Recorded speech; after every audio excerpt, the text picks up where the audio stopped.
Hey, what up? This is Zach Guilford from Midnight Mass, and you're listening to one of my favorite podcasts, Pop Culture Pastor. Pop Culture Pastor.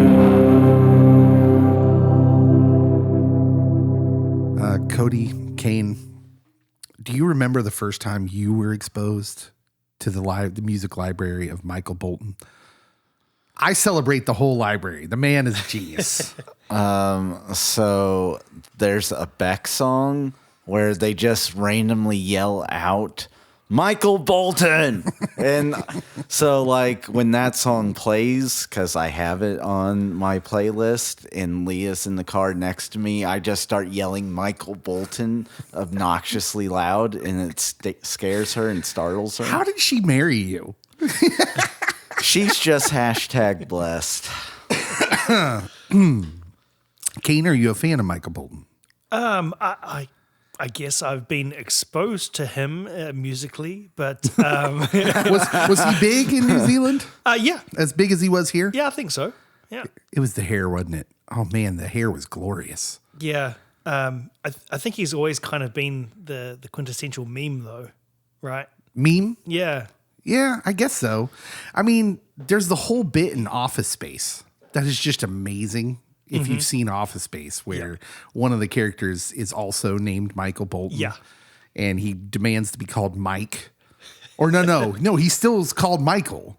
And someone suggests, like, why don't you just go by Mike? It's like, why should I have to change my name? He's the one that sucks. Which is hilarious and untrue, by the way. Yeah. The SNL guys, the Lonely Island boys.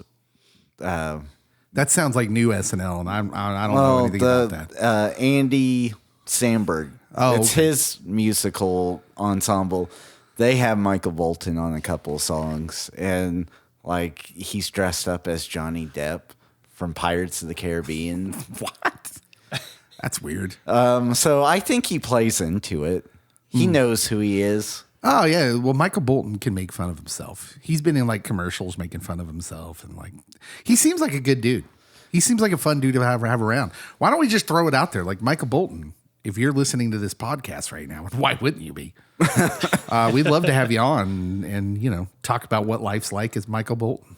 Despite the slander that might have come from New Zealand.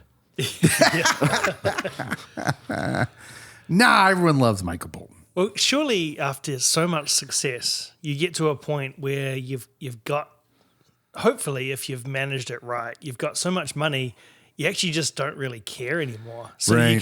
you can afford to start to kind of make fun of yourself, not take yourself too seriously. Yeah. And he as a dude, he had it the best way where he was adored by women. Yeah. So like any other dude that comes up to him is like, you're terrible. Yeah. Michael, your response is like, yeah, but chicks dig me. Yeah. Like what do you say back to that Yeah. if you're a guy? Well, it's like, why would I care what you think? Yeah. That's like the ultimate comeback. That's the playground comeback right there for, not the playground, but, middle school, high school. Yeah. Yeah, but chicks like me. Oh, yeah. Well, that's cool for you. Mike. Hey, this is Pop Culture Pastor, not Passer. Pop Culture Passer would be like, Patrick Mahomes. Yes. I will not be making any passes. And if I do, I might hurt my arm. I haven't thrown a football in a while. You got to stretch before you do that. But we are Pop Culture Pastor, and we do like talking about pop culture things and geeky things, and also happen to be ministers. So there you go. Welcome. We're going to get to our main subject here in a little bit, talking about a very special subject today Near and dear to my heart. that I'm going to save because I want it to surprise and shock you. But right now, I have a news item that we need to talk about. Do you know who Michelle Rodriguez is? Mm-hmm. I have seen a flick or two or 10 with her. So this interview she gave is making the rounds. It went viral. 44-year-old actress, and she had some words about Marvel. This was the most ridiculous clip I have ever seen in the year 2023. On a brief interview with Extra, where she was mostly talking about Dungeons and Dragons, the recent film that came out earlier this year with her in it, she mentions the need for new ideas in Hollywood. Quote, where can you go? How many Marvel movies can you make? Like, come on, guys. At some point, we got to get innovative with this.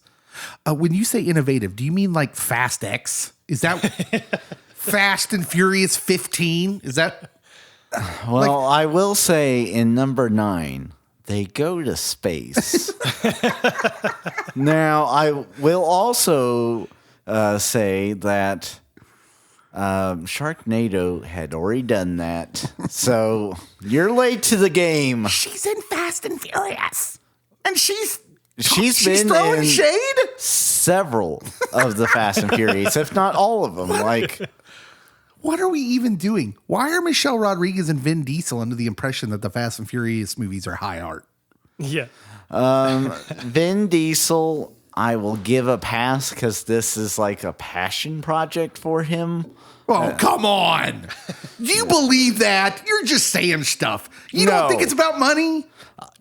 Passion project. It's 100% about Maybe money. the first 8 were, but at some point it just you, the king of cash grabs, is going to sit on here and tell me that Vin Diesel makes Fast and Furious movies because it's passion. After Fast and Furious, 5, yes, it has to be passion.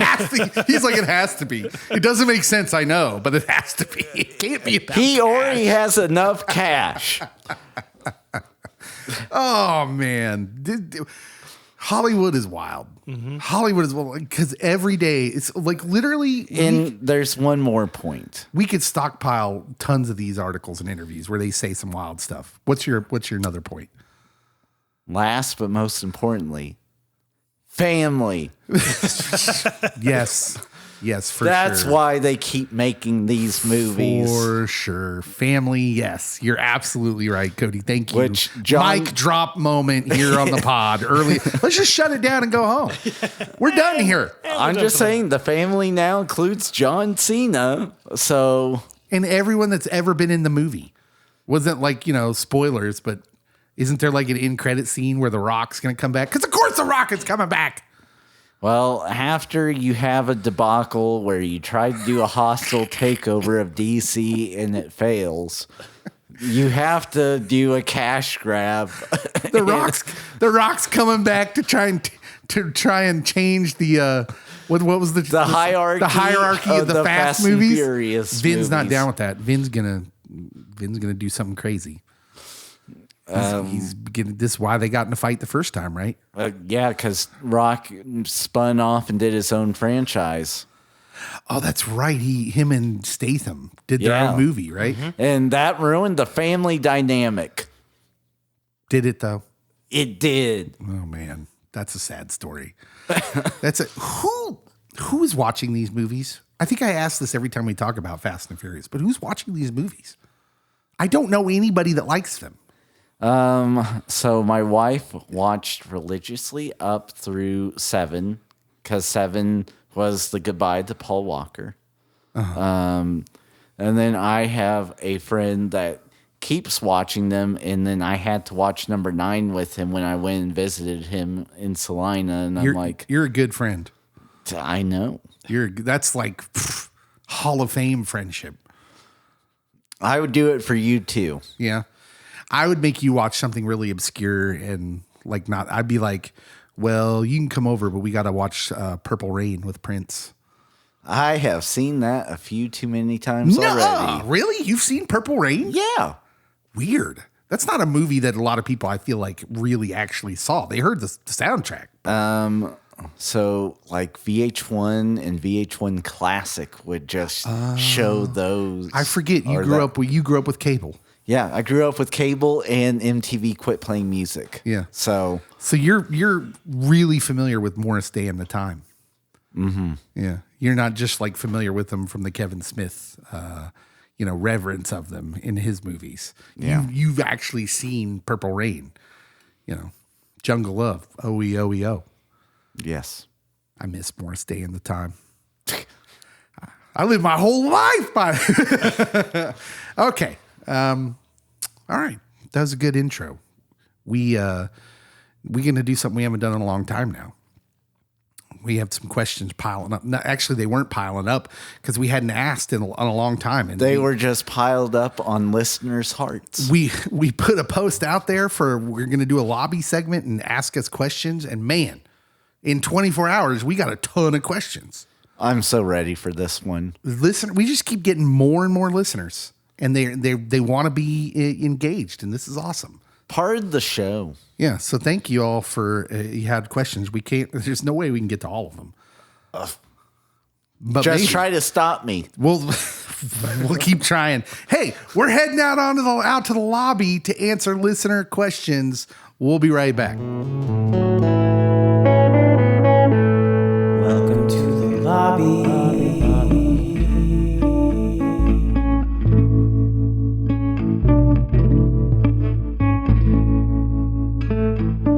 All right, we're back. We're out in the lobby. I'm getting my nachos. You already know. I don't want to know, but I do. It's in my head. I can't get it out of my head that you eat chocolate-covered raisins of disaster. You're welcome. Grapes of wrath. Terrible. Who gets chocolate-covered raisins at the movie theater? Why do they sell them? Why does it make me so angry? It just does. I just get physically upset. Chocolate covered raisins are awesome. Thank you. Kane, not here. Don't do this. Kane woke up and chose violence. Violence. Okay. I am committed to opposing violence as a minister of the Lord. That's good. Out with the bad, in with the good. Out with the bad, in with the good. All right, here we go. We've got lots of questions from listeners, you the listener, and it's best we just start because we got a lot of questions to get through, and some of these are going to be good conversations. Caleb Wood from right here in Chanute, Kansas. Familiar with Caleb. Yeah, Caleb's a good guy. He says, "Is power slapping a legitimate sport?" I rank it right below tag and arm wrestling in legitimate sports. That sounds like it's pretty low. What are we talking about rank-wise here? So ESPN 8, the Ocho. The Ocho.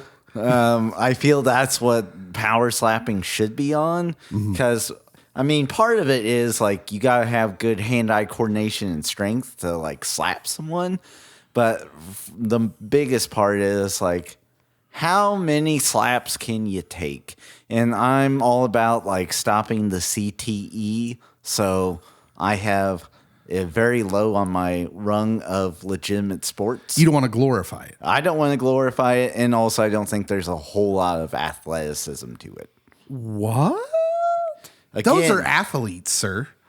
Again, right below the professional tag players and Also, shocking arm wrestling slander. and arm wrestling. Is power slapping a legitimate sport, Kane? Have you seen this? Have you seen clips of this? Yeah, I think I've got to agree with Kind Cody. of brutal. It is very brutal. I don't really understand. Way more brutal than you think it's going to be, right? Yeah. Yeah. And CTE, it seems like you could get a concussion rather easily from the whipping. Yeah. Although I've noticed like they try, so like of course there's a skill to it. So like but getting hit. So like the idea is you like use your muscles in your neck and keep them tense so you don't but that seemed like it would hurt you more. That would cause more impact on your skull. I've seen people get knocked out from those slaps. Oh, yeah. Oh, yeah. That's just wild. So you guys are worried about the safety of it. What are we saying to our kids here? Where did this sport come from? How did this become a thing? It seems to me like it had to have been like at a frat party. So I got an idea. currently, like the one that's televised on TV, the company that does the power slapping, it's owned by UFC. Of course it is. Of course. Yeah, Dana White has his hands in that venture. Have I ever gone on have you guys ever heard my UFC rant? No, but I would love to. I happen to despise the UFC. I happen to despise it. And I loved boxing.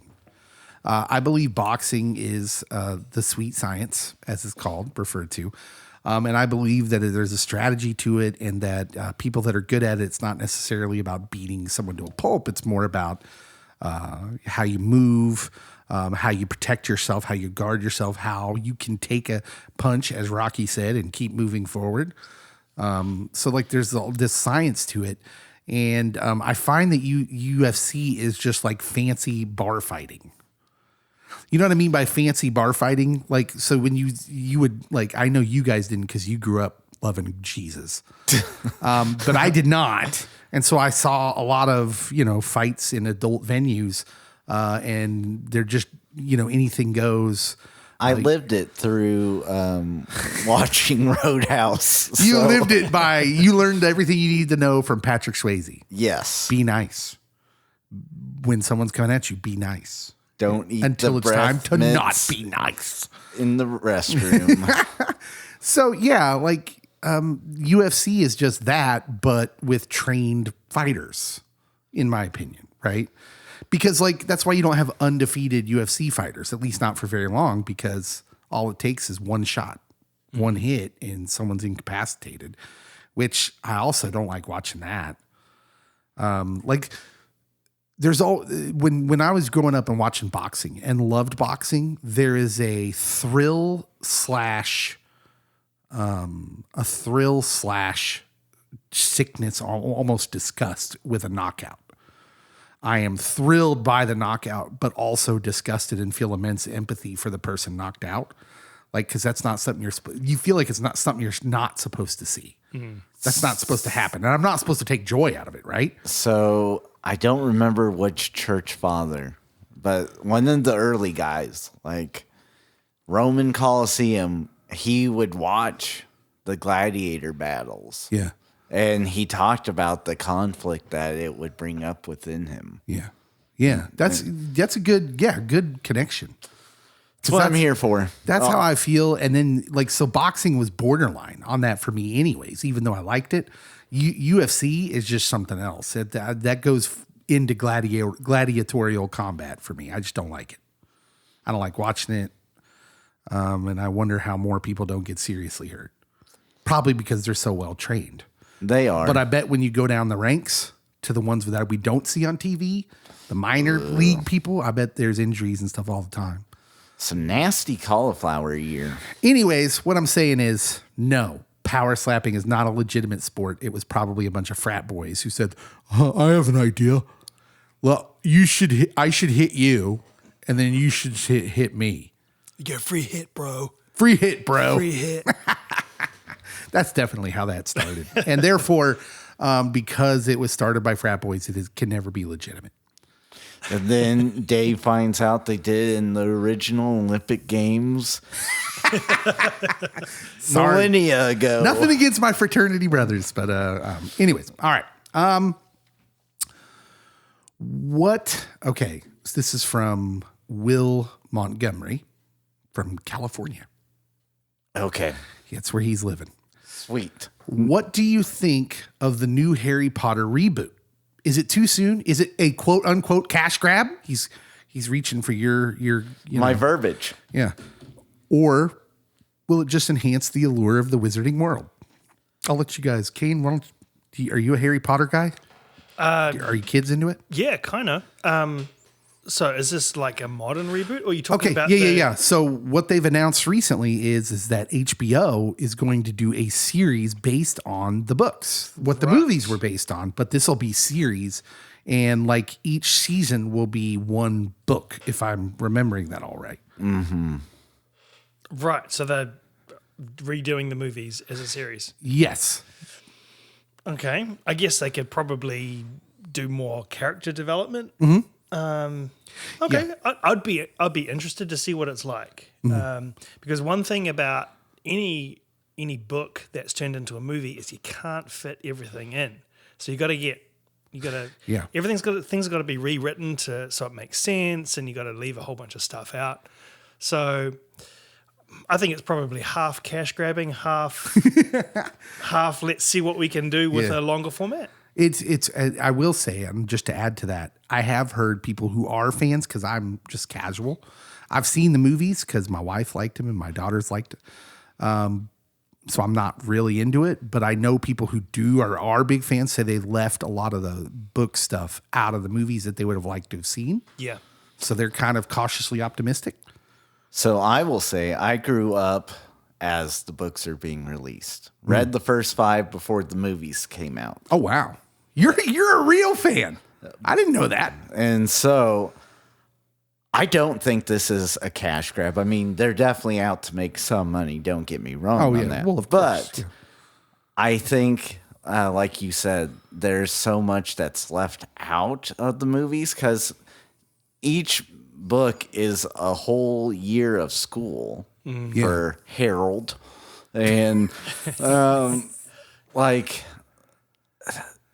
you can't capture all that within a 2-hour movie. Yeah. Yeah, I would agree with that. I think this coming from just a casual observer, and I thought the movies were good. The first couple were a little too kiddie for me, but I'm told the books were like that. Yeah. Yeah. Well, the thing is with the Harry Potter books is they are written aimed at the audience that age-wise that Harry is.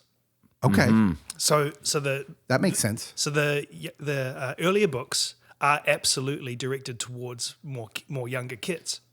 So what age is he when he first goes to the wizarding Hogwarts. Hogwarts? He's like 11 or something. Yeah. 10 or 11. Yeah. Something like that. So it's actually aimed. That first book is aimed at 10 or 11-year-olds, and then you fast forward to the last book. That's aimed at 18-year-olds. So the subject matter is much more full on. And I guess the writing style is much more grown up. Okay, So you're supposed to kind of You grow mature up. with the book. Yeah, Yeah. you grow up with the books. You read like a book a year from when you are 10 or 11. And that's actually what we've kind of done with our kids too. yeah, I see that. Yeah, I think why not? Why not? If you can flesh out a story more, especially when you're taking something that started as a book. Yeah. Like Lord of the Rings movies, what Peter Jackson did was great. It was wonderful. But could you imagine someone saying, hey, I'm going to take each one of these books and make it into a series, a season of television. Yeah. And therefore, all you true fans who really missed Tom Bombadil, you get Tom Bombadil. You get the whole third episode is Tom Bombadil. And then I'm like, okay, I can skip that one. Just like I did the chapter in the book. Like, this is getting a little long and I don't care about Tom. You'll never know what happens with Tom. Nothing happens. I've read that book multiple times. Anyways, Yeah. I can see the benefit of that, and I can see why like your fans, Harry Potter fans, would be kind of excited about that. Now, I think the drawback is though, like if someone said they were going to, for me, like if I'm trying to find the equivalent, if someone said they're remaking the Goonies, I'd be sort of excited, but also the people that played those characters were they were those characters to me. So is it going to be hard for big time fans of the movie to see someone besides Daniel Radcliffe. and Hermione, Emma. what's her name? Emma Watson? Emma Watson. Yeah, and then the red-haired guy. Yeah. Ron Weasley. Can you tell I'm not a super fan of Harry Potter? But like, how are they going to, the guy that played Hagrid, who just passed away, who like was that dude? Like, how are they going to react to anyone else playing Hagrid? So I think that it reintroduces it to a new generation. And Yeah, but aren't you afraid you're going to get the Will Smith as the genie thing? no, Because like Robin Williams like it wouldn't be a problem with 'Cause Dumbledore. You just put an old guy in a wizard hat and he can be Dumbledore. Well, but Hagrid? the difference is like you said, they left out a ton from the books. Okay. So if we're going to get more story and if we're going to get more side characters, I'm here for it. I've had my fill of Harry, Hermione, and Ronald.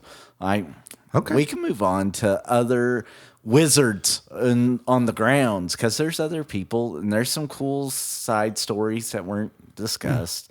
But I will say on Max, what formerly was HBO Max. Congrats on using the new name that went into effect. Was it today or yesterday? Yesterday.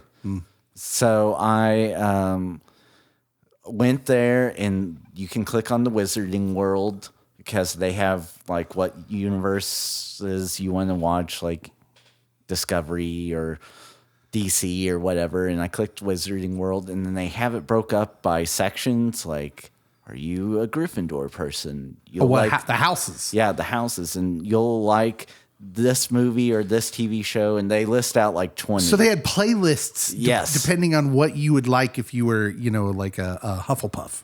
And I What were looked you? at all the lists. Yeah, so I was really close on all of them, but Well, I think, which one were you? I think the one that I am the most, Ravenclaw. No, that's a lie. That's a Slytherin lie. was It was second. Slytherin, and you know it. You're a Slytherin. Okay. We have a second question that works right into this from Cara Wilson, from right here in Kansas as well. What town is she residing in? You know her better than I do, because I think She's moved since we've talked to her several times at Yes. the comic convention. yeah, we go Planet to. Comic Con. Yeah, and she's a got a fellow cool- youth pastor. Yeah, she got a cool lightsaber. She's also part of the AG. So Yeah, she's in the one of Assemblies of you God. people. Yeah. What do you mean, you people? Exactly. Just because we believe the gifts of the spirits is still in effect. I don't know if people are saying they stopped. People are saying, hear it all the time. She says, when is there going to be a Harry Potter episode? I think we just did. Done. Boom. That Book it. is not done. I really think that we should do a Be Kind rewind over the first one, maybe. Yeah, we definitely want to do some more Be Kind rewinds. I would also say that when this show becomes a realization, it would definitely be a candidate for watch-alongs. Word. We don't just want to do watch-alongs on the shows like we really love, like Ted Lasso. We want to get out of our box a little bit.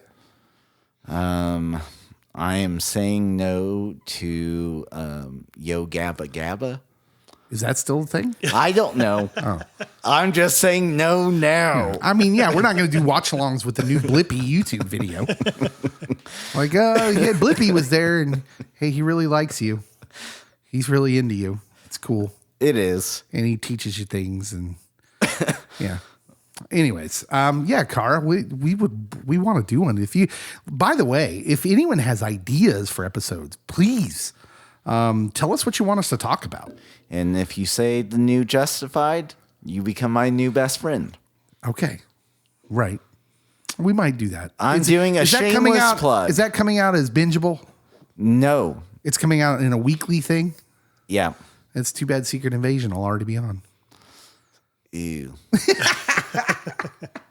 The rest of Marvel has just ruined my future hopes for Marvel TV shows. It's good. I think it looks good. Okay, next question comes from our friend John Boyd from Springfield, Missouri. Shout out. That's that, by the way, the home of the AG. If you're keeping track. I was going to say the home of Bass Pro Shops. Yeah, also that, if that's your thing. He says, opinions on the new Little Mermaid movie. Will you watch it? I definitely am. LOL. John's a big Disney guy. John is a big Disney guy. He loves the Disney stuff. Go ahead, Cody. So there was a review that was put out, and it told me all that I need to know. Uh-oh. And the review said when they like do basically a shot for shot from the animated into the live action, it works really well. Okay. The rest of it is and like I love the animated, and I just want to keep my memory of the animated. Like I haven't watched the new Lion King movie. Okay. Because I watched bits and pieces of the new Jungle Book, and I'm like, this is putting a bad taste in my mouth. You're ruining something that was nostalgia for me. And like, if you're just going to do a shot for shot, and that's where it hits best, because it's not a complete shot for shot because they changed some of it. But the scenes, they're almost like the exact lines. They're almost in the exact same spot. And those are the scenes that really work. Mm-hmm. Well, they really worked in the animated, so I can just keep watching that. Yeah. Sorry, Kane, if you're going to watch it. Yeah. Kane, are your kids into the Disney live remakes? Or no? Not in particular, not especially. I'm not planning on going and seeing the new one. No. You weren't. Were you? How old are you? I've asked you this before. I'm sure. Old enough. Old enough. Are you my age or younger? Your age. Okay, so was that a thing for you? Like, what is Disney big in New Zealand? Yeah. Okay. Yeah, definitely. I assume so. Yeah. I just, I don't want to. And I think the original Little Mermaid was definitely part of our kids' childhood, but the whole like shot for shot thing, and I don't know, it's just kind of unnecessary. Like, I have had zero plans to watch it. From the moment that I heard that they were doing a live action remake. Yeah. I'm kind of with Cody. I don't think I've seen the new Lion King either. I've seen little parts of it because my kids have watched it, but I just have no desire to watch it because it's like the original was so good, and I don't want to tarnish that in my mind. Yeah. And also, it is what the kids like to refer to as a cash grab. If you're just going to retell the same story and not like completely change it, then you might as well just re-release from the vault. Yeah, the animated one. John, I kind of liken it to there's this band out there called Switchfoot. You may have heard of them if you're a Christian. They've been around for a long time and they're popular. They're a big band, and they recently just came out with an album that they came out with 20 years ago. 20 years, maybe it's 20 years ago. Mm-hmm. They just redid it. It's called Our Version. So they came out with like these, it's remastered, redone, and they just did it. And sometimes bands that have been around for a while, they do that. That's kind of what I feel like these movies are. And if you're a huge fan of Switchfoot, then that's cool for you. Mm. Oh yeah, new versions of my favorite songs. That's great. I'm going to buy that album. But if you're just a casual Switchfoot person, like I don't dislike Switchfoot, but also I'm not a super fan where I have all their stuff. I'm just like, okay, and I'll pass. Not a big deal. But hey, more power to you if you are. I know, and it's repackaging too. I don't know how kids receive it. I know my kids have been somewhat watchers. Like I think they liked the Aladdin one. But after about a month, it stopped getting replayed. And that's the thing I wonder about these. The cartoons had staying power, where just repeat watching. I mean, we wore out those VHS tapes. Oh, yeah. They're so quotable, right? Yeah. And then I wonder if these movies, at the end of the day, it just doesn't have the same, it's not going to grab kids like it did. And maybe you're right, Cody. Maybe it's just a cash grab. I don't know. And I mean, you can say that, like I said with the Harry Potter stuff, that it introduces it to a new audience because it's been 30 years since like The Little Mermaid came out, and but at the same time, it's on Disney Plus. You can make like a big deal each anniversary, like today's Little Mermaid Day. Sure, why not? Kyle Kessinger, he asks this. We're about 37 days out. I love he's so exact. We're about 37 days out from Indiana Jones and the Dial of Destiny. There's been a little bit more footage here and there. Are we hopeful this will be a grand adventure, or is all hope lost? Are we going to go there now? Like, I've been trying to delay this. Listen, we have plans. We have plans to do a review of this movie when it comes out. And even the week before, we have plans to do a Be Kind Rewind where Cody will have his first ever viewing of Indiana Jones and the Kingdom of the Crystal Skull. Like, we're just going to go in there and eviscerate this thing. I have done such due diligence to avoid. We're going to make him watch it and talk about it. It's going to be so much fun. Oh, this is going to be devastating. We're gonna be. I almost want to watch it with you, and I'm just gonna sit down. It's like, oh, this is gonna suck. It's gonna be a blast. Like, oh, So I'm going to like see Grandpa Ford out there trying to be Indiana Jones. And Like- it's not going to work. honestly, Kyle, I had hope. I had such high hopes, and everything I'm hearing about the reviews out of Cannes. Oh man, I'm just very concerned, and I just don't know if my heart can take another bad Indiana Jones movie. It's going, oh, I hope the reviewers just hate it. I'm hoping it's a Super Mario Brothers situation where the reviewers just don't get it, I guess. Although it seems like it should be something they should get. Yeah, this isn't a new formula. No. It's the same old thing. I'm a little concerned. I'm scared, Kyle. That's what I'm saying. But we're going to have fun. I'm going to call it what it is. It's a cash grab, and Dave's going to make me spend my cash to watch this. If you'd like to help Cody out by sending us a little money, you are totally able to do that. Just go to our Anchor page and you can contribute. Anyways, Kane, hopes for Indiana Jones. Are you a fan? I am a fan of Indiana Jones. I have really enjoyed the first three. It's a great trilogy. It is a great trilogy. Maybe it should have stayed a trilogy. Yeah. I mean, Notice what he said there. No longer a trilogy. Should have stayed a trilogy. It is still Note a the trilogy. rules, Cody. Yeah, I'm looking forward to seeing it. I have deliberately tried to stay away from footage and spoilers and reviews. As I do with most movies, I like to go into a movie without expectations. Yeah. And just try and enjoy the movie for what it is or what it isn't. Yeah. So I kind of hold a little hope, but yeah. I've been avoiding, I like scoop culture a little bit, especially when it comes to Marvel stuff. I have been avoiding it with Indiana Jones because I'm afraid, I just want it to be good. I want to go into it neutrally. I don't want to go into it with a negative attitude, but then like staying away from the reviews from Cannes was kind of hard. Like that was just out there. And well, we'll see. We'll see, Kyle. We can hope, right? I'm going into it with a very negative mindset.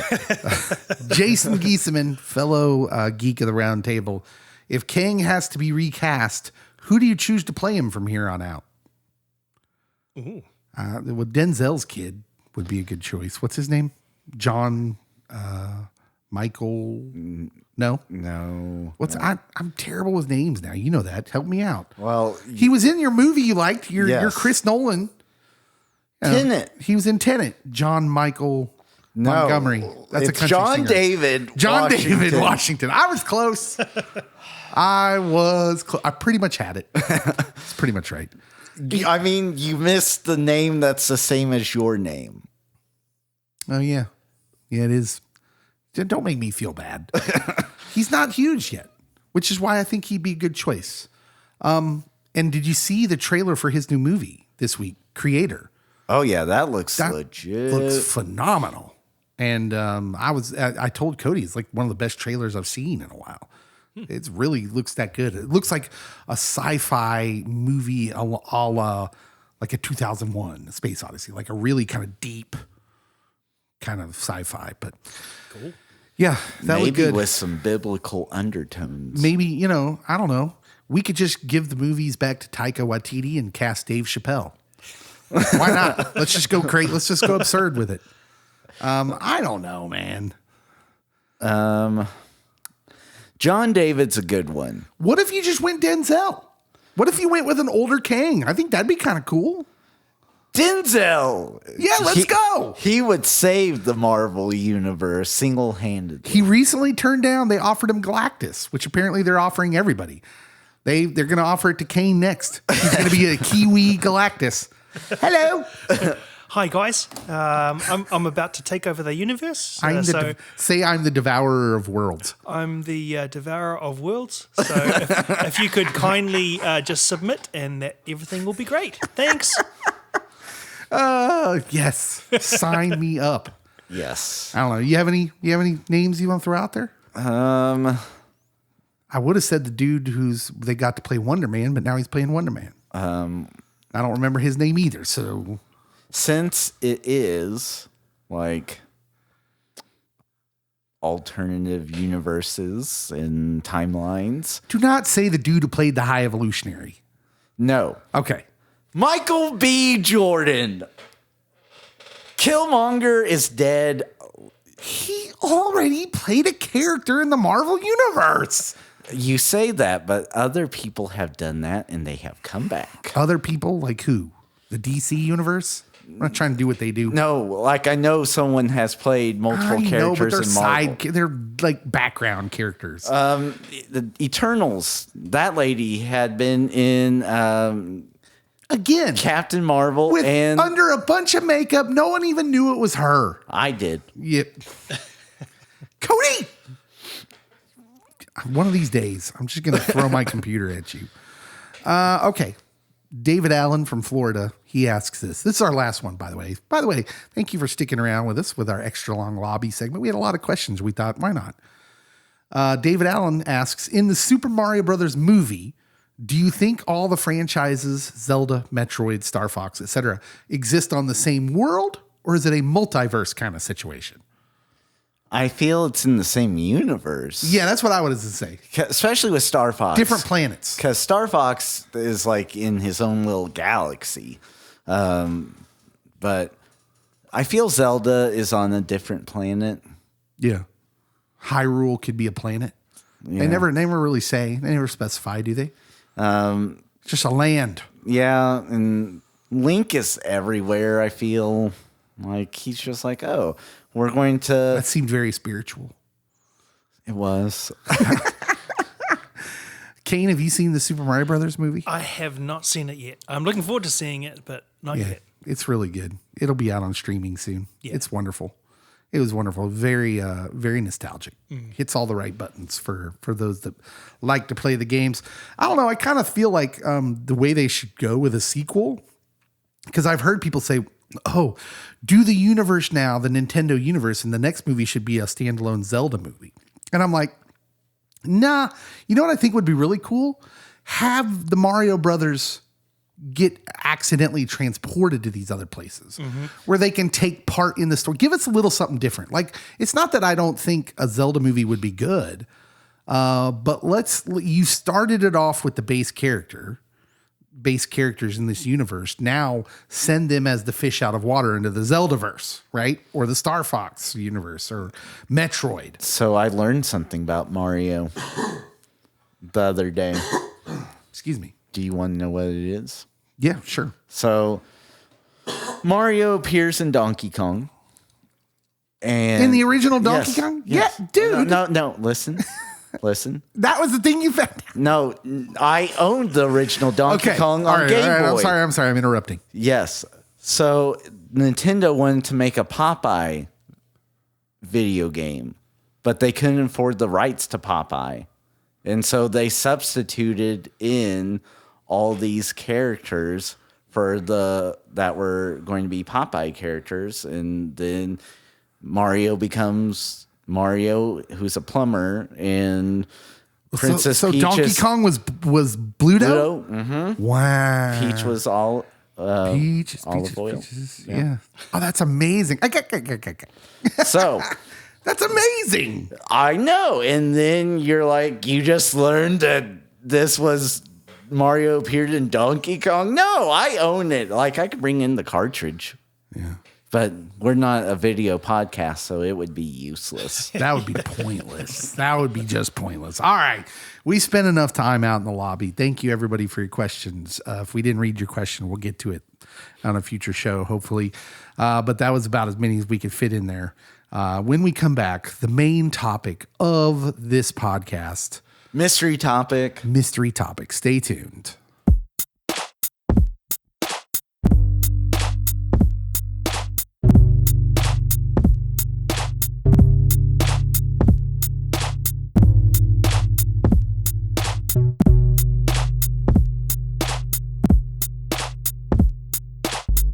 All right, welcome back. We got our snacks out in the lobby. Extra long lobby, extra amount of snacks. Cody brought back his chocolate covered raisins. But we're back here and we're ready to talk about what we've kind of been a mystery. Now, if you're listening to the pod, you probably saw the title. So, but we have purposely gone into this without saying it. Let's just start back in 1983. Good year. I wasn't alive yet, but a great year. It was a fantastic year. Dave was 7, but Dave was allowed to watch movies that he probably shouldn't have been. And one of the movies he remembers seeing was a movie called The Outsiders, a 1983 American coming-of-age crime drama film directed by Francis Ford Coppola. Did you know that? Yes, I did. I did not know that. Adaptation of the 1967 novel of the same name by S.E. Hinton. Did you have to read that in high school? Yes. Well, great middle school. We read in middle school. Middle school? Yeah. Outsiders. Did you ever have to read that in school? No.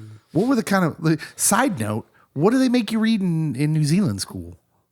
Dude, I don't know. It was so long ago. Did you have to read Animal Farm? No. Oh, see, that was a Cold War thing. We had to read Animal Farm, which is a kind of a commentary on communism. Right. Yeah. Actually, I don't think I remember any of the books that I read in school. None of them. No, I don't think we had to read like... You're testing my memory now. Yeah. No, I can't remember any of them. Not even Scarlet Letter? I mean, granted, Nathaniel Hawthorne's a great American writer, right? Yeah. Yeah. It's American literature. Who's like the... Okay, side question.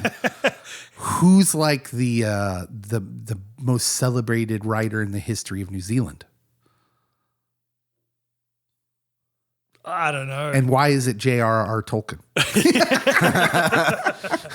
Anyways, The Outsiders had a ton of people in it. It had C. Thomas Howell, Rob Lowe, Emilio Estevez, Matt Dillon, Tom Cruise, Patrick Swayze, all these dudes and people that were just like, they kind of get like, this is the beginning of kind of like the Brat Pack. It is. Yeah. And so this was just kind of an amazing book / movie. It takes place in Tulsa, Oklahoma. It does. This is such amazing phrases and lines from the movie as "Stay Golden, Pony Boy." Yeah. Yeah, Tom Waits is even in this. dude, that's a deep cut. That is. Most people are like, "Who's Tom Waits?" You're missing out. Some good tunes. Cody, what's the worst part of The Outsiders? You might think it is Leif Garrett. Think again. So It's definitely not Tom Waits. it is the hombre that plays Johnny Cade, Johnny Cade, played by a one Ralph Macchio. Ralph Macchio, is the worst part of The Outsiders. And I mean, go back and rewatch it, and you'll think, wow, all these famous people like really did a great job. Ralph Macchio is interesting. Y'all got to understand, he was like in Teen Beat. Well, all the teen magazines. Okay, so kids nowadays, they aren't going to get this. They aren't going to understand. Back in the day, magazines were huge because we didn't have the internet. You had to go to the magazine aisle in the grocery store and read about everything going on, and celebrity culture was in that. And in particular, there was like a celebrity teen girl culture where they bought magazines with teen heartthrobs. And one of those teen heartthrobs, big at the time, was Ralph Macchio, of all people, was apparently someone girls liked. Again, I will say Ralph. His name Ralph. was Ralph. Are you slandering anybody with the name Ralph?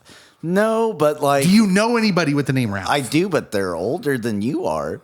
Does that mean they're fair game? Not necessarily, but like, I don't know anyone your age and younger named Ralph. In my house growing up, Ralph was a synonym for vomiting. Yes. Yeah. You look kind of peaked. Are you going to Ralph? If you're going to Ralph into this. No. So yeah, it was an amazing movie. Started the Brat Pack, but Ralph Macchio, worst part of this movie. It's such a fun movie, like with serious undertones, and like they're on the run. It does a good job of capturing the book. Tom Cruise has still got his old teeth in it. Yes. Yeah.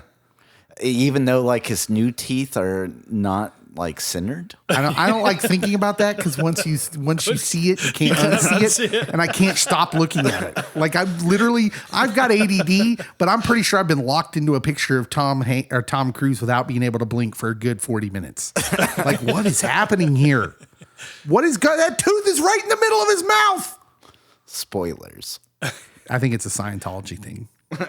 I don't know how, but they're behind it. I don't know how. 1984. Another great year. The thing that sends Ralph Macchio into the stratosphere. It's called The Karate Kid. Most of you know, martial arts drama film written by Robert Mark Kamen, directed by John Avildsen, starring Ralph Macchio, Pat Morita, who was nominated for an Oscar. Correct? Yeah. Elizabeth Shue. Everybody loves Elizabeth Shue. Oh, yeah. William Zabka, who played the ultimate 80s villain, blonde hair, adored by ladies. Like, I don't know if Martin Cove went on and did anything else besides this, but like he just has one of those distinct faces and voices. It's like, this guy should be in a lot of stuff. Yeah, I think he was in a couple. He might have been in an Arnold Schwarzenegger movie. I mean, was he in Commando maybe? I don't know. I feel like that he was in that. Anyways, everyone knows the story of Karate Kid. But I was surprised to see something. I hadn't watched it since I was young, and I thought, you know what? My kids will like this. Let's watch The Karate Kid. And as I'm sitting there watching this, because like, let me tell you a little bit about myself as a young man. We moved around a lot, and I was the new kid a lot, and I was bullied. Like, so I was pretty in with Daniel LaRusso. Like, I'm just like, yeah, this is what happens when you get bullied. The bullied kid finds a Taekwondo master being a janitor in his building. Yeah. And then he teaches him how to whoop butt. And this is what happens. This is what happens, Johnny Lawrence. This is what happens. Something funny happened when I went back and rewatched the movie, Cody, is the worst part of this movie is Ralph Macchio. He's awful. He's terrible. Mm-hmm. Daniel LaRusso deserves to have his butt stomped. He's such a whiny little baby. Oh my gosh. I thought, what happened? How did I read this movie so wrong when I was young? Because I'm watching it, I'm like, oh, this guy is the worst. I think it's because it just follows him and Mr. Miyagi. And you just assume if it's going to follow someone, it's going to follow the hero, and that the hero is going to be the most talented of the people. Side note, Ralph Macchio is surprisingly old. He was 22 when he filmed this. Yes, which makes it even weirder that he was an object of affection for teen girls and marketed as such. Oh, and that he was such trash in this. How is he so bad at acting? This is a classic. He was a star. Like, listen, you had to be alive, Cody, to know how big Ralph Macchio was. Ralph Macchio was huge. This movie spawned how many sequels? Mm-hmm. Well, he was in 3, so we'll get to them. Kane, what's the worst part of The Karate Kid? Ralph Macchio. It's clearly Ralph Macchio. Pat Morita gets nominated for Oscar. It should have been all about Pat. Yeah, he's amazing. Pat's a hero. Yeah. I mean, he gets disrespected because I guess his biggest thing up to that point was being on Happy Days. Happy Days, yeah. But then, like, he's in this movie, he's a sideshow. And it's like, no, he's the star. How is Ralph Macchio the guy? And he goes on to be one of the leads in the Nickelodeon hit show Shelby Woo. I have no idea what you're talking about now. You had to be a kid in the 90s. 1986, Ralph Macchio's riding high on the Karate Kid fame, and he does a movie called Crossroads, a musical drama film. I was just thinking about that. Yeah, inspired by a legend blues musician Robert Johnson. So yeah, this was a lesser known movie. Do you remember this movie? Mm-hmm. You want to kind of summarize it for people? Sure. It's about. Actually, it's been a long time since I've watched it. It's about a kid who plays guitar, and Is that Ralph Macchio? it is. And he how old is he? He plays a 17-year-old. Just so you know. Yeah. So he's like he learns how to play he's a classical guitarist. And then he meets up with this guy, and then he kind of gets into the blues scene. Yeah. And I actually can't remember the main plot points of the movie, except for spoilers. At the very end, he meets up with the devil, and they have a guitar duel battle off. Yeah. And It's very Charlie Daniels band. Interestingly, the guy who plays the devil on guitar is actually Steve Vai, who's like super virtuoso dude. It is Steve Vai. Stevie Vai, yeah. And he actually wrote all the songs and stuff. Wow. Ry Cooder did all of, I was going to say Daniel LaRusso, his parts, but Yeah. Ralph Macchio's parts. Macchio. But So you're Steve Vai saying- wrote his parts that he plays. Ralph didn't do his own music? He didn't write his own music, but he did play his own parts Oh. on guitar. He actually, I'm pretty sure I read somewhere that he learnt guitar for that movie, which is actually pretty impressive because some of the stuff, it actually shows him full body shot playing stuff. And it's like, okay. Yeah. So if you're unfamiliar, the devil stuff. Yeah. This is based on a legend. Great blues man Robert Johnson made a deal with the devil to play guitar like he played guitar because he could play guitar so amazing. Great Netflix documentary about this. Yeah. And so, first of all, I can tell you that this movie sparked my love for blues music. I go through an interesting blues music phase where I'm listening to like BB King and BB King, John Lee Hooker. Yeah. A lot of guys like that. And this movie is kind of like my introduction into that world, which is sad. for this to be it, like this kind of 80s movie with Ralph. And but yeah, I remember it was on HBO a lot, which, we had back then. And we just watched during the day, whatever came on. And it was either this half the time or the other half the time it was a bad horror movie about a gate to hell called The Gate with claymation demons, which was interesting. But do you know what the worst part of this movie is, Cody? I don't, because I didn't watch this one. Even though he apparently learned how to play guitar, it's Ralph Macchio. He's literally the worst part of this movie. Also in 1986, The Karate Kid Part 2, which this one it centers around him going to Okinawa with Mr. Miyagi. And again, like you watch this movie and you're like, how did we ever fall in love with Daniel LaRusso? The dude just overcame all his, all of his baggage that he has. He's beaten the school bully for the All Valley Karate Championship, which apparently is a big deal in California. With an illegal move. With an illegal move. He cheated and didn't get caught, did not get points subtracted.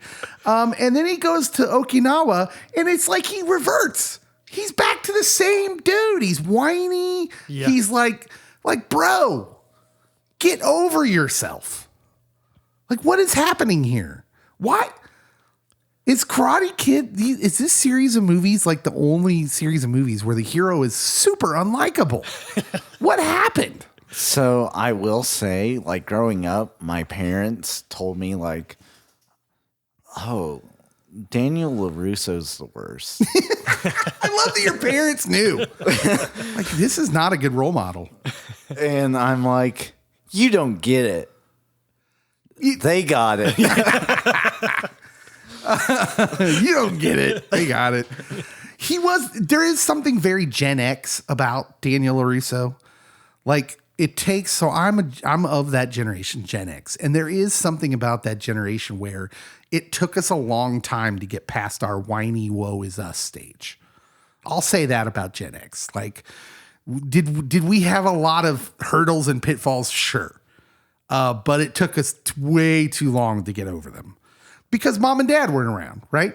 The whole premise of Karate Kid is his mom's single mom. She's off working. He's got to make do on his own. And like, he's kind of wallowing in his own self-pity. Very relatable.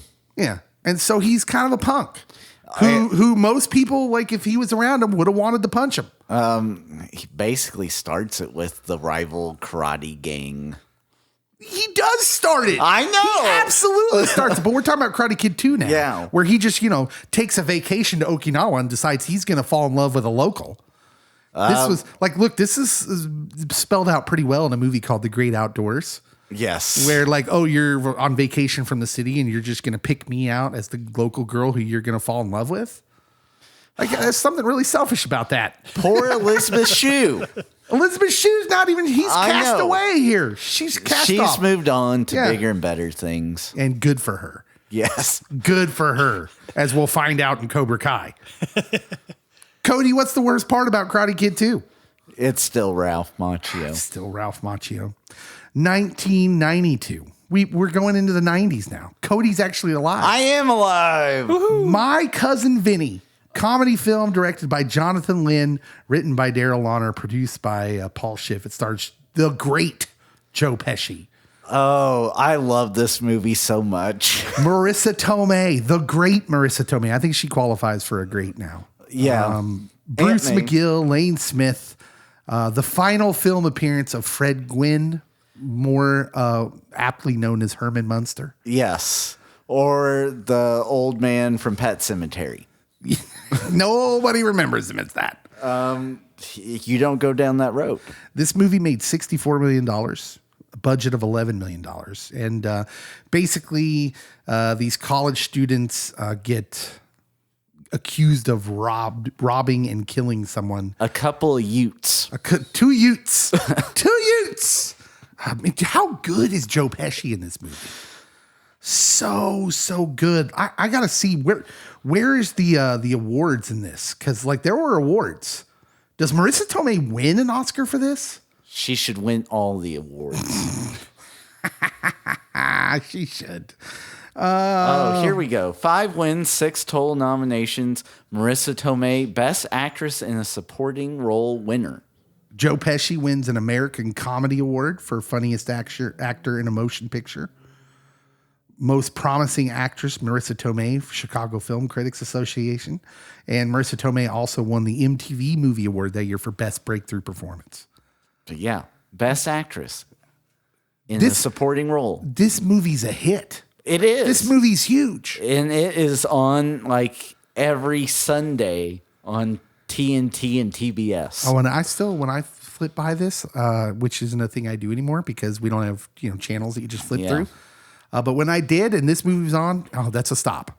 It is. You stop and start watching Joe Pesci ham it up with Marissa. And you learn about Hemis and tires and all that fun stuff. Side note, every guy my age was looking for a girl into cars after this movie because Marissa Tomei was like a guy's dream in this movie. Just a dream. Kane, do you know what the worst part of this movie, My Cousin Vinny, is? Ralph Macchio. It's clearly Ralph Macchio. It's clearly Ralph Macchio. Okay, so especially when you see how great of a performance, like just random side characters put out in this. By Karate Kid 3, they start figuring this out, right? So Karate Kid 3 exploits all of Daniel LaRusso / Ralph Macchio's worst qualities.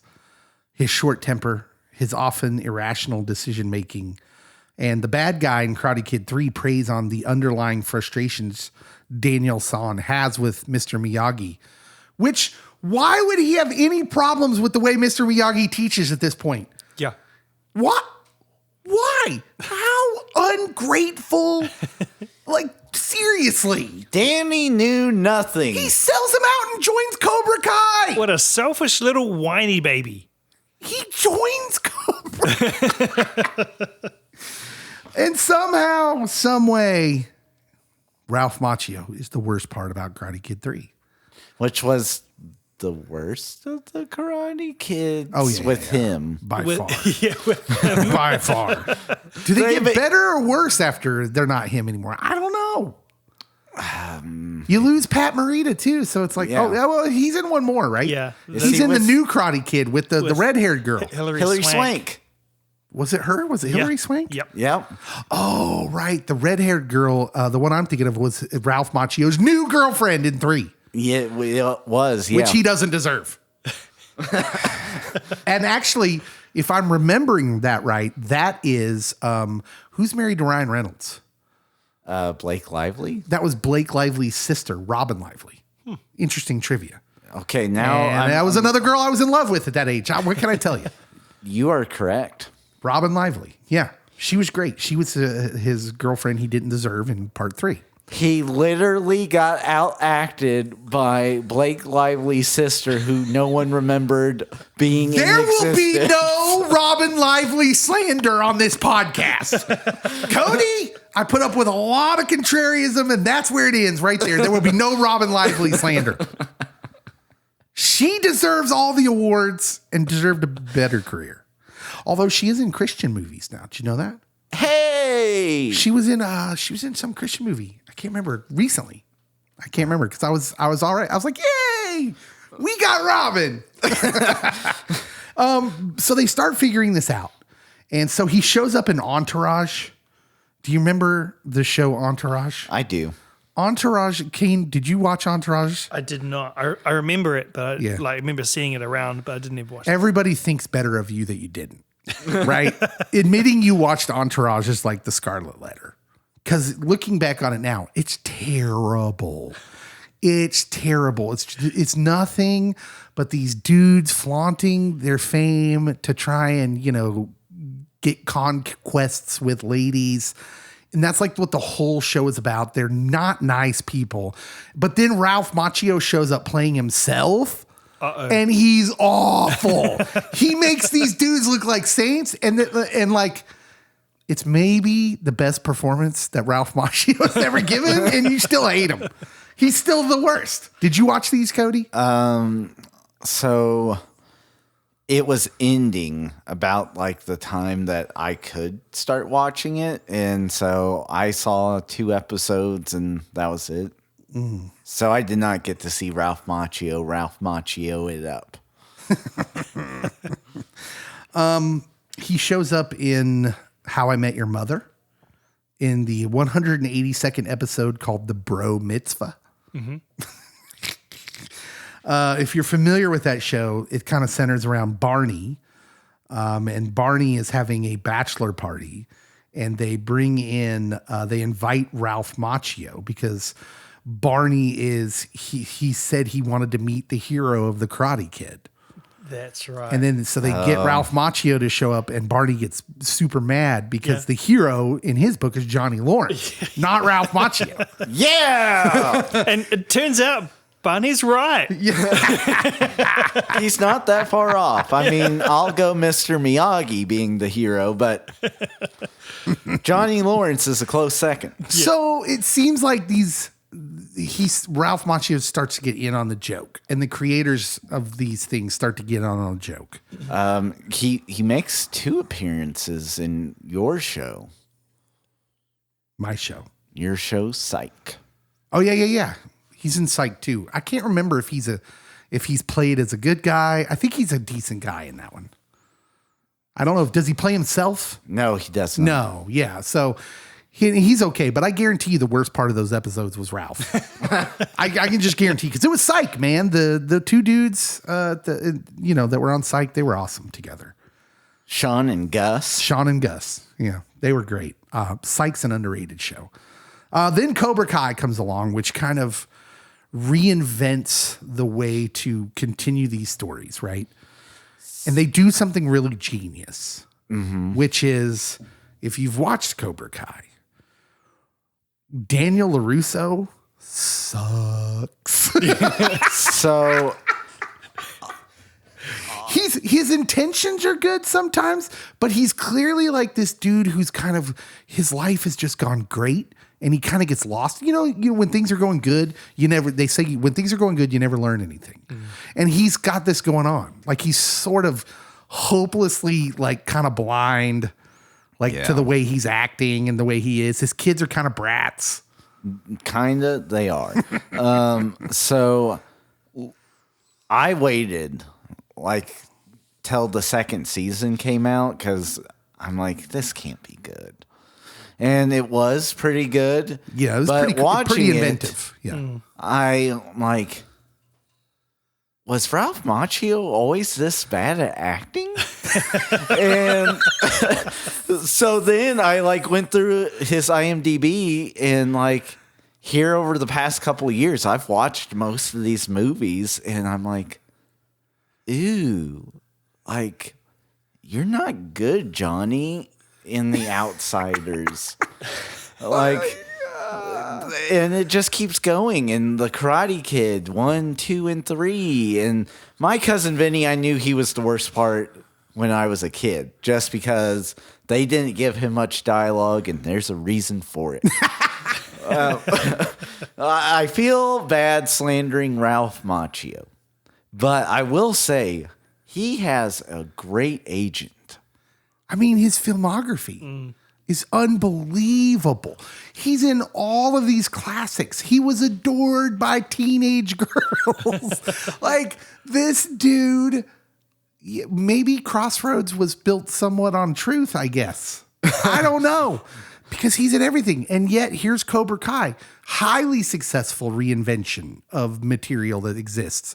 It was excellent the way they framed this story, where Johnny Lawrence is kind of your central figure, and he's a deadbeat and he's hopelessly out of touch, but yet still somehow lovable. But you know who's not lovable? And like when I tell you he's the worst in Cobra Kai, Ralph Macchio, when he would come on the screen in Cobra Kai, I would immediately mentally check out.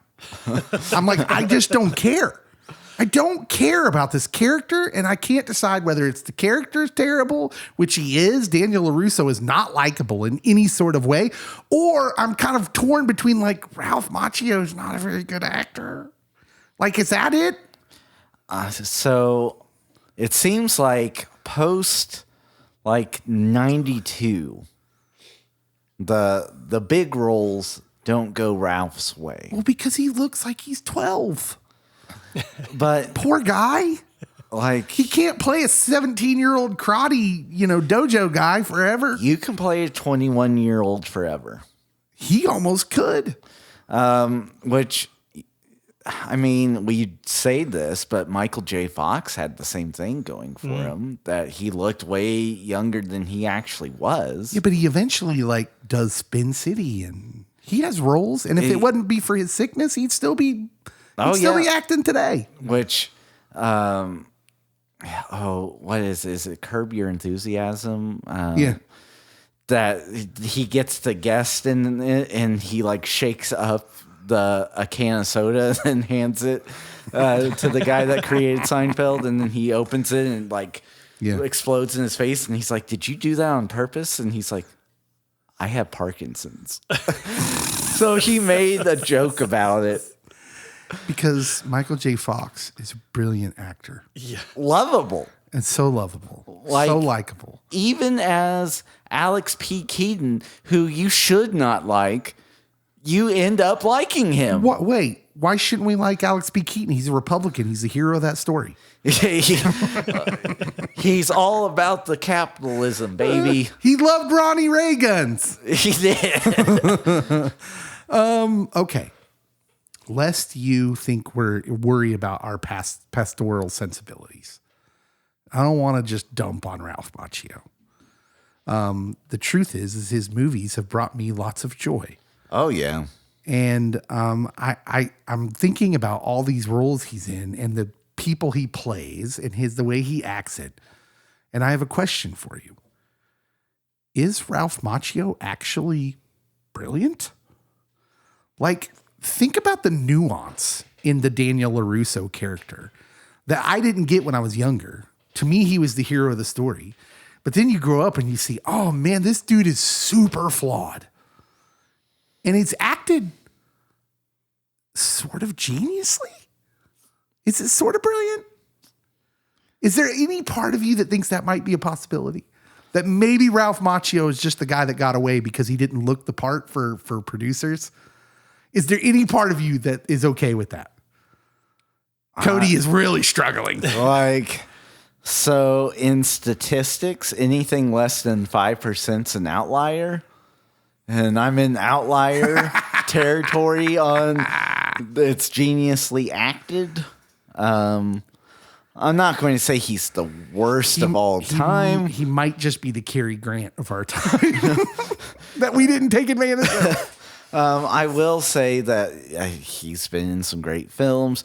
I did love, there was a car commercial, I think it was, that he was in. And he played himself, and like someone's like, Ralph Macchio, which one should I choose? And like he's being very zen, and he really doesn't give any advice, and I laughed at it. So like, I'm glad that he's in on the joke with some of these things, and I'm glad that he was a good enough person and sport about things that he's like, I'll do Cobra Kai, even though like it's more about the kids than it is about either him or Johnny. And Johnny looks like a bigger beloved character versus him. And he sacrifices top billing because Johnny is still above him. He's the central character of the show. So Kane, what do you think? What do you think about Ralph Macchio? Yeah, I would. There's part of me that thinks, maybe. Yeah. Maybe.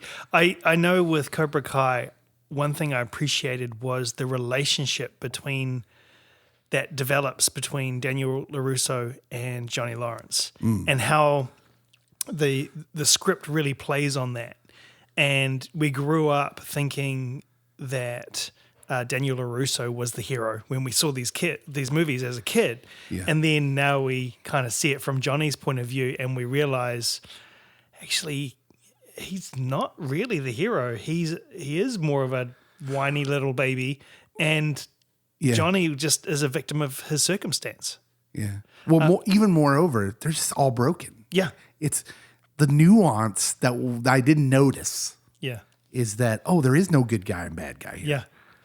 Which Cobra Kai kind of points out. Like, they're all hopelessly kind of broken. Yeah, that's right. But what you talk about is kind of nice from a pastoral sensibility, is like, hey, like Daniel LaRusso is just as messed up from his past. Like this dude cannot forgive Johnny, even though he got the upper hand on him. Yeah. He wins. He won the day. He got the girl. He won the All Valley Karate Championship. And he still holds this monstrous grudge. So many times watching that series, you're just like, dude, let it go. Right. Just like your life would be so much better if you just forgave him and just accepted him at face value. Yeah, he's so bent on the destruction of the new Cobra Kai. Yeah. He like forgets about being a father, a husband. It's like, and makes his character really unlikable. And here's what I'm gonna say.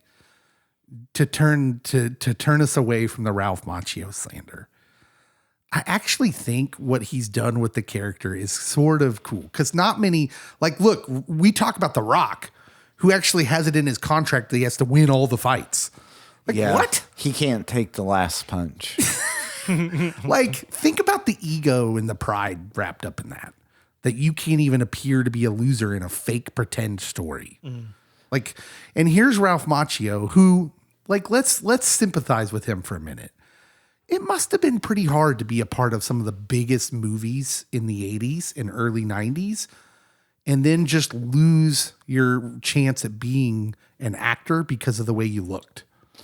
Because he looked too boyish. Mm-hmm. That must have been difficult. And so after all of this, where Ralph Macchio was the worst part of this and the worst part of this, I actually have a lot of respect for him. Could it be that it was a cash grab? Yeah, but then you'd have to explain why he turned down so many other sequel opportunities.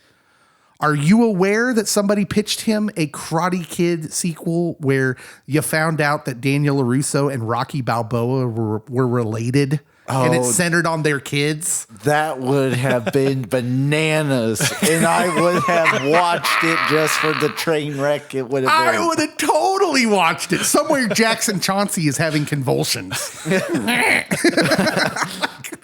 But like, he turned down lots of opportunities to grab cash. So I will say, since I need to say something nice. Yeah. I'm not trying to put any that pressure he on does a good job of being a baby face and a good job of being a heel.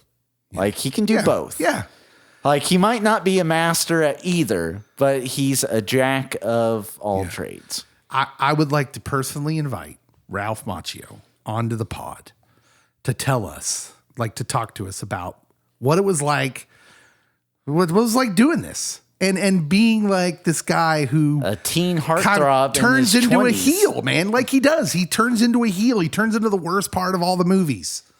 Word. After being the teen heartthrob, like, it's just an odd kind of weird career path. And so, Ralph Macchio, if you want to come on the podcast, we'd love to have you. And Cody was the one saying all the mean stuff. I will be the scapegoat.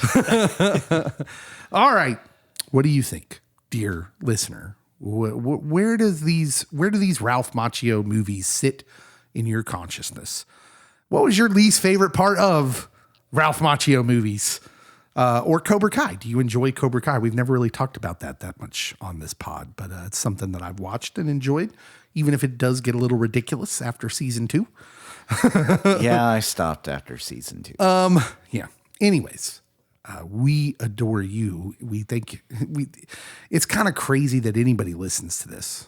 That just blows my mind. And so we really appreciate that. And if you want us to keep doing more stuff and keep going with us on this ride, then please follow us on Facebook and Twitter. Share our posts with your friends. That's a great way to get more people on board and get more people in the community. And tell us what you think on our social media posts about the episode and your thoughts. So I have a quick piece of trivia to end this Ralph Macchio segment. Fantastic. Ralph Macchio married his wife back in 1987. They're still together. Oh, good for him.